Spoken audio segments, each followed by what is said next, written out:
सांगलीचे विद्यमान अपक्ष खासदार विशाल पाटील सध्या राज्यामध्ये प्रचंड चर्चेत आहेत। चर्चेचं कारण आहे भाजपकडून येत असलेल्या पक्ष प्रवेशाच्या ऑफर्स। भाजपचे दिग्गज मंत्री राधाकृष्ण विखे पाटील आणि चंद्रकांतदादा पाटील यांनी खासदार विशाल पाटील यांना थेट भाजप प्रवेशाची खुली ऑफर दिली आहे। याचं महत्त्वाचं कारण म्हणजे विशाल पाटील सध्या सांगलीमध्ये प्रचंड लोकप्रिय आहेत। त्यांची लोकप्रियता यावरून समजून येते की 2024च्या लोकसभा निवडणुकीत अपक्ष म्हणून त्यांनी विजय मिळवलेला आहे।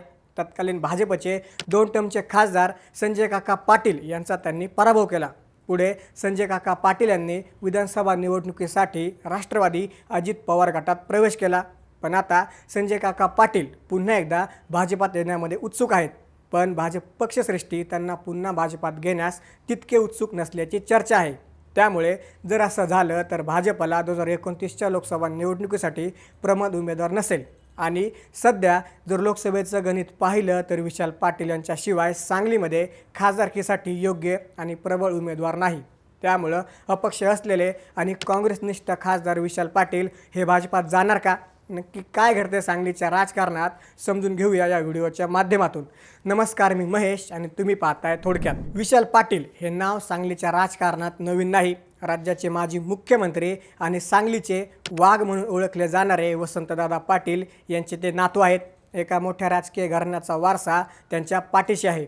विशाल पाटील यांचे वडील प्रकाश बापू पाटील हे देखील 5 वेळा खासदार राहिलेले आहेत।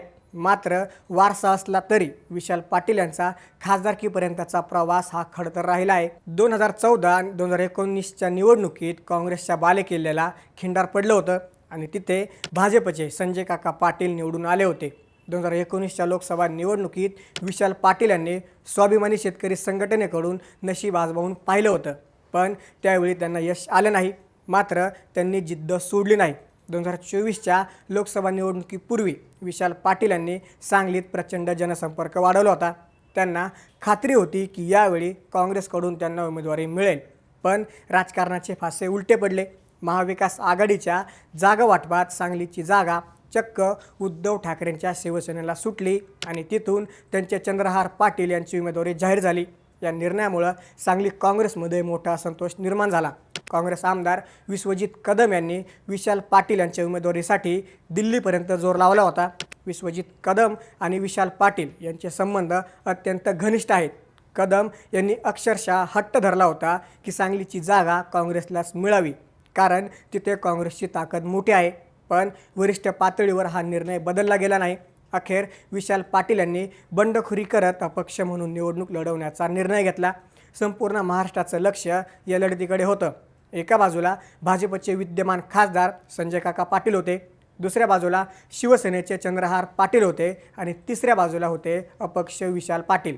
या तिरंगी लढतीत विशाल पाटील यांनी सांगलीच्या जनतेची मनं जिंकली आणि अपक्ष असूनही त्यांनी 77,000हून अधिक मताधिक्य घेत विजय मिळवला।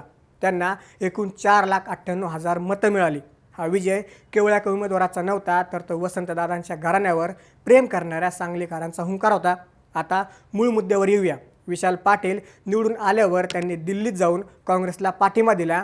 ते काँग्रेसचे सहयोगी खासदार झाले, पण तरीही भाजप नेते त्यांना आपल्या गोटात खेचण्यासाठी सातत्याने प्रयत्न करत आहेत। नुकताच जत तालुक्यातील म्हैसाळ विस्तारित योजनेच्या एका कार्यक्रमात जलसंपदा मंत्री राधाकृष्ण विखे पाटील यांनी जाहीरपणे विशाल पाटील यांना भाजपमध्ये येण्याचं निमंत्रण दिलं। विखे पाटील यांनी त्यांच्या भाषणात विशाल पाटील यांच्या कौटुंबिक संबंधांचा दाखला दिला। ते म्हणाले, वसंतदादा आणि आमचं नातं पिढ्यानपिढ्याचं आहे। त्यांनी विशाल पाटील यांना सावध करताना असंही म्हटलं की तुम्ही अजून तरुण आहात, या राजकारणातील छक्के पंजे तुम्हाला अजूनही माहीत नाहीत। वसंतदादांचा विश्वासघात कोणी केला हे जगाला माहीत आहे। त्यामुळे त्या फंदात पडण्यापेक्षा तुम्ही विकासाच्या प्रवाहामध्ये म्हणजेच भाजपमध्ये सामील व्हा। विशेष म्हणजे या व्यासपीठावर उपस्थित असलेले सदाभाऊ खोत आणि आमदार गोपीचंद पडळकर यांची साक्ष काढत विखे पाटील यांनी विशाल पाटील यांच्यासाठी पायघड्या घातल्या। हे काही पहिल्यांदाच घडत नाहीये।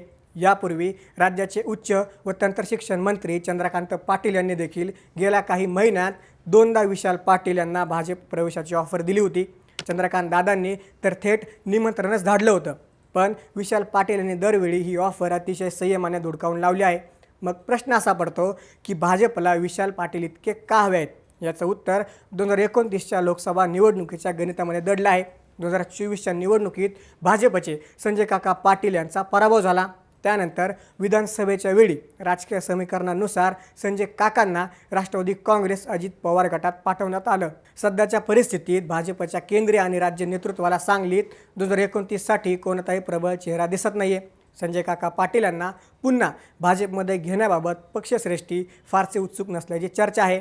अशा वेळी विशाल पाटील यांच्यासारखा तरुण, लोकप्रिय आणि वसंतदादांचा वारसा असलेला चेहरा जर भाजपला मिळाला तर सांगलीचा गड पुन्हा काबीज करणं सोपं होईल, असा भाजपचा साधा हिशोब आहे। विशाल पाटील यांच्या भाजप प्रवेशाच्या चर्चेमुळे सांगलीच्या राजकारणात मोठी खळबळ उडाली आहे।